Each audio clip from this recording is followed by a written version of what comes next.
Self and family are two of the aspects of the discipleship path that occur largely within your own home. By starting with prioritizing yourself and your relationship with God, you ensure that you are able to pour into your family and eventually the outside world, leveraging the best aspects of what God has given you. Welcome to the Altered Call podcast. My name is Alex Pillischafske. I want to thank you for joining me on these introductory episodes. I hope that you enjoy this overview of the material coming soon. I cannot say this often enough. If you are not in a healthy place while trying to raise your kids, something else will sneak in to do the job. By prioritizing yourself, you will ensure that those around you are provided for optimally. So what does it look like to prioritize yourself? I'm not saying that you need to pamper your every desire or that you need to indulge in things that are harmful to the people around you. What do you need? You need rest. Call it a Sabbath.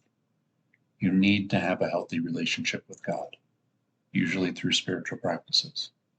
And you need to take care of your mind and your body.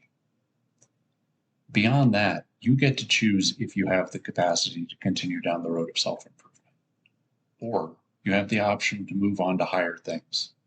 But either way, you need to establish a sustainable rhythm that will serve the rest of the activities that you're called to engage in. Don't fall into the trap that you are too busy to take care of yourself. That is pride speaking.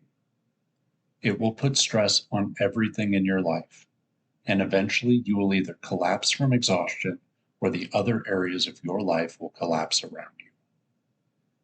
Likewise, being too indulgent in the self will cause you to be ineffective in the world.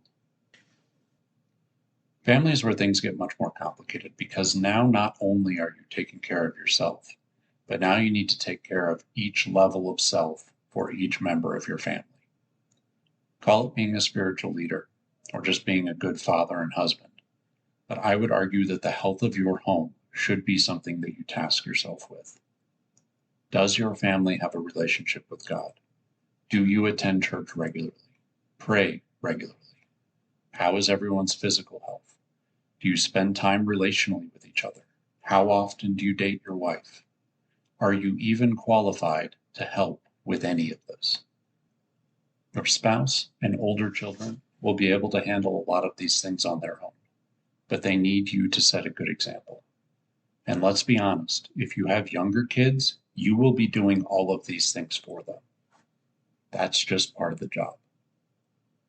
Ultimately, guiding and stewarding your home is a lot of work. But if we can't get that right, how can we hope to be fruitful outside of the home?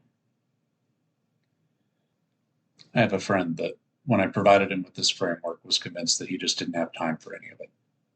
He said that the most refreshing thing that he could do for himself was go for a hike in the mountains. But ultimately, he has 4 kids, and getting that much time to himself felt more like a burden for his wife than a blessing for anyone else. I asked if he could take the kids with him. He said no. 2 of them hate the experience of hiking and would make it miserable for everyone else. I said, okay, can you take the 2 kids that would enjoy it? It would be refreshing for you, bonding for the 2 of them, and your wife could easily take care of the other 2 while you're gone. Now, I will freely admit that it's not the cleanest solution, but if we start to think about these things in a serious way, we can find a balance that works for everyone. None of this is easy, and honestly, you may need to rearrange large portions of your life to find a balance that works. The good news is that you don't have to do it all right away. You have some time to figure it out.